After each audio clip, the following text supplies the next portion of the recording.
And as a result, Fall River is greatly divided. How will you unify the city?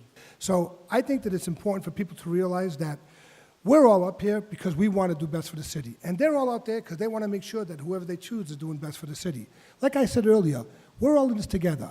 I'm more of a team player than anything else. I participated in sports my entire life, and I've always been about working together as a team to get stuff done. It's all over the place. People feel, and it's unfortunate, that it's easier to kick down someone than it is to build them up. And that's not my style. That's not who I am. I've never beat up a department head over any issue. If I disagree with that department head, like I said, I voted. Thank you. Mr. Coogan. Okay. This is very basic to me. The leader sets the tone. The leader sets the tone. In Fall River, my colleague on the left of me has turned politics on their head. Teams. If I'm elected mayor of this city, I will be out in the neighborhood associations, out in the city buildings, out working in the high-rises. I will be out and about. And many, many, many of the people on his campaign I still call friends of mine. My campaign, one of the people at the beginning wrote some pretty vulgar words one day on Facebook. I told him, next time you do that, you are gone.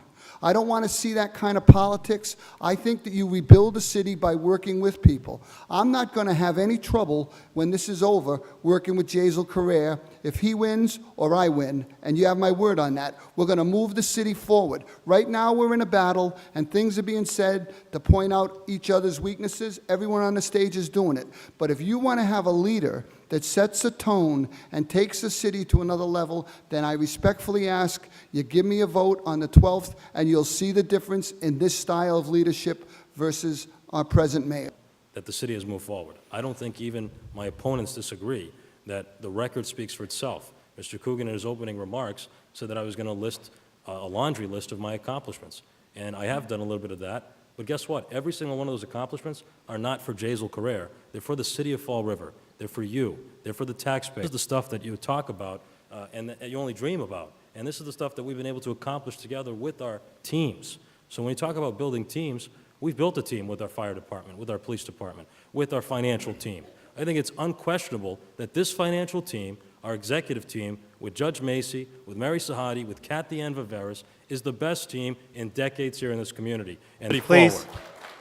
So we could move our city forward. You don't know what you're going to get with any other candidate. You know what you're getting right now. You know you have a mayor that's committed to eliminating fees and eliminating burdens wherever I can. You know you have a mayor that's committed to increasing services. You know you have a mayor that's willing and listens to his department heads and gives them the resources they need to do a better job, and the results speak for themselves. We're prepared to continue to move our city forward. I've done nothing else but been a collaborative leader for my entire career. It doesn't matter if it's on the school committee, working with 6 other school committee members for 2 terms, working on the city council. And Joe, you're right. I did vote for you for for president of the city council, and I did vote against you for president of the city council as well. And I did that because I thought both were right at the time that I did them. I didn't do them because our relationship was tarnished or because we weren't working together. It just was the right thing at the right time. We could work together after that. My professional career has been built on that as well. You can't work together and not work together and work with kids. It doesn't work. I've evaluated and supervised staff my entire career. I set high expectations, and when my staff doesn't meet those expectations, the first thing I do is help them get there. It's sit with them and talk about the reason that they can't make the mark that we've set. Maybe the mark's too high, but also maybe they are understanding the way I've explained it. So for me, it's building a career off working with individuals who I supervise, who I work with, who are my colleagues, and working in the community with, again, the soccer leagues and different community activities that I've been involved in. You don't run a league with 1,100 kids without getting together and saying, this is how we're going to set the league, this is how kids are going to flourish, and this is how we're going to pay for it for those kids who can't. I've already talked a bit about how I do not believe our city is broken. I do not believe in this rhetoric of a black cloud that keeps getting thrown about, because I believe in us. That's why I'm running for mayor. I believe in you. I believe in the people of Fall River.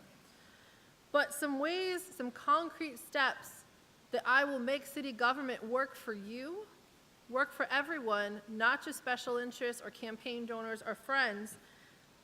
First, I will be fiscally conservative. I think I'm probably the most fiscally conservative candidate, and that's a value that I've held for many years. Because I want your tax dollars to work for you and not for my friends. And so, the second way that I unify our city is that I will be, in the first week, meeting with all of the department heads. I have a lot of experience building and supervising teams. And I'll understand, what are you working on? What are challenges you're facing? What are goals that you have? And how can I support you? Because if you're going to hold someone accountable, you need to make sure they have the tools that they need to get the job done. Additionally, I'm going to be an open and transparent mayor so that you will have trust in me. And how do we get there? I'm going to have hiring committees and mandate what they, an independent body, do. And I'll give you an example of why I feel I have a positive relationship with them. When Jaisal Correa and Judge Macy instructed the Water Board, the Watuppa Water Board, to approve a very secretive and controversial contract to sell our drinking water to a fracking company, Invenergy, I became aware of this. I did the research. I worked with the city councilors to educate them on the issue, and the city council passed 2 unanimous resolutions, 1 against the sale and 2 against the plant. It was an issue, I think, where I demonstrated my citizen activism and my ability to work with all of them. And I don't know about you, but sadly, it's hard to think of other times where they've passed things unanimously. I thank them for their leadership, and I will continue to respect that body and to work across you. city departments and with